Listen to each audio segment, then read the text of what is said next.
চলো আজ আমরা কল্পনায় চলে যাই বহু দূরের এক শহরে, মক্কা নগরী। চারপাশে পাহাড়, বালুর পথ, কাফেলা রুটের ঘণ্টাধ্বনি, ব্যবসায়ীদের আনাগোনা, আর মানুষের হৃদয়ে নানা রকম বিশ্বাস, আশা, ভয়, অহংকার আর অভাব। সেই শহরেই জন্ম নিয়েছিলেন এমন এক শিশু, যিনি বড় হয়ে শুধু আরবেরই নয়, সারা বিশ্বের কোটি কোটি মানুষের হৃদয়ের আলো হয়ে ওঠেন। তিনি হযরত মুহাম্মদ সাল্লাল্লাহু আলাইহি ওয়াসাল্লাম। কিন্তু এই আলোর গল্প শুরু হয় খুব নরম, খুব মানবিক এক দুঃখের ভেতর দিয়ে। নবীজি সাল্লাল্লাহু আলাইহি ওয়াসাল্লাম পৃথিবীতে আসার আগেই তার পিতা আব্দুল্লাহ ইন্তিকাল করেন। তাই পৃথিবীতে চোখ খুলেই তিনি পিতৃহীন শিশু। কিছুদিন পর তার মা আমিনা রাদিয়াল্লাহু আনহাও ইন্তিকাল করেন। তখন তিনি খুবই ছোট। তারপর তার লালন পালনের দায়িত্ব নেন তার দাদা আব্দুল মুত্তালিব। কিন্তু সেই আশ্রয়ও বেশি দিন স্থায়ী হল না। দাদাও ইন্তিকাল করলেন। এরপর তার চাচা আবু তালিব তাকে নিজের সন্তানের মতো আগলে রাখলেন। অল্প বয়সেই এভাবে একের পর এক প্রিয়জনকে হারানোর অভিজ্ঞতা তার হৃদয়কে কোমল, গভীর আর সহানুভূতিশীল করে তোলে। এমন বর্ণনা নবীজির। শুধু তার নয়, মানব ইতিহাসেরও এক মহান সন্ধিক্ষণ। তিনি তখন 40 বছর বয়সী। এক রাতে নির্জনতার ভেতর ফেরেশতা জিব্রাইল আলাইহিসসালাম এসে তাকে বললেন, পড়ো বা পাঠ করো। তিনি বললেন, আমি তো পড়তে জানি না। আবার আদেশ এলো, আবার। তারপর নাজিল হলো সেই প্রথম বাণী, পড়ো তোমার প্রভুর নামে, যিনি সৃষ্টি করেছেন। প্রথম ওহির এই অভিজ্ঞতা তাকে গভীরভাবে আলোড়িত করে।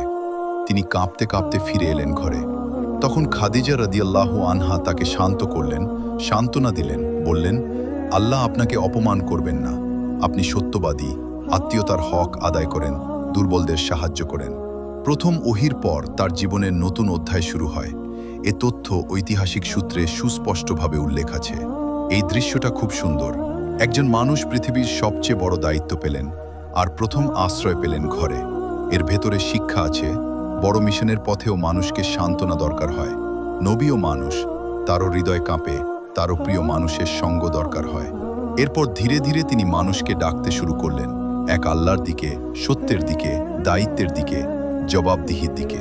তিনি বললেন, মানুষ কেবল গোত্র, বংশ, ধন, মূর্তি, বাজার আর গর্বের জন্য সৃষ্টি হয়নি।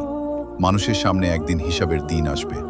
সেখানে কাউকে কাউকে বংশ বাঁচাবে না, সম্পদ বাঁচাবে না, বাঁচাবে ঈমান, সত্য, সৎকর্ম, ন্যায়, দয়া। মক্কার নেতাদের কাছে এই বার্তা সহজ ছিল না, কারণ তার আহ্বান কেবল ধর্মীয় আহ্বান ছিল না। এতে সমাজের অন্যায় ব্যবস্থাও প্রশ্নবিদ্ধ হচ্ছিল। তিনি দুর্বলদের অধিকার, নৈতিকতার শাসন এবং আল্লাহর একত্বের কথা বলছিলেন, যা কুরাইশ নেতাদের প্রতিষ্ঠিত স্বার্থের জন্য অস্বস্তিকর ছিল। এখন তুমি খেতে খেতে কল্পনা করো, মক্কার রাস্তা দিয়ে নবীজি সাল্লাল্লাহু আলাইহি ওয়াসাল্লাম হেঁটে যাচ্ছেন। কেউ তাকে ঠাট্টা করছে, কেউ বলছে পাগল, কেউ বলছে কবি, কেউ বলছে জাদুকর। কিন্তু তিনি জানেন তিনি কি বলছেন।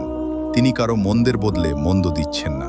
তার ডাকে আগে সাড়া দিলেন কিছু নরম হৃদয়ের মানুষ, খাদিজা রাদিয়াল্লাহু আনহা, আলী রাদিয়াল্লাহু আনহু, আবু বকর রাদিয়াল্লাহু আনহু, জায়েদ রাদিয়াল্লাহু আনহু এবং আরও অনেকে। সংখ্যায় কম, কিন্তু বিশ্বাসে দৃঢ়। যখনই সত্য সমাজে আসে, প্রথমে তা স্বাগত পায় না, অনেক সময় প্রতিরোধ পায়। নবীজি সাল্লাল্লাহু আলাইহি ওয়াসাল্লামের ক্ষেত্রেও তাই হলো। অত্যাচার বাড়তে লাগল। দুর্বল মুসলমানদের মারধর করা হলো, সামাজিক বয়কট করা হলো, অপমান করা হলো। কারো ব্যবসা বন্ধ, কারো চলাফেরা কঠিন, কারো জীবন হুমকির মুখে। কিন্তু তিনি তার সাথীদের শিখালেন ধৈর্য, তাকওয়া, আল্লাহর ওপর ভরসা। ঐতিহাসিক সূত্রে এমনও উল্লেখ আছে যে মক্কার নির্যাতনের কারণে কিছু অনুসারী আবিসিনিয়ায় হিজরত করেছিলেন।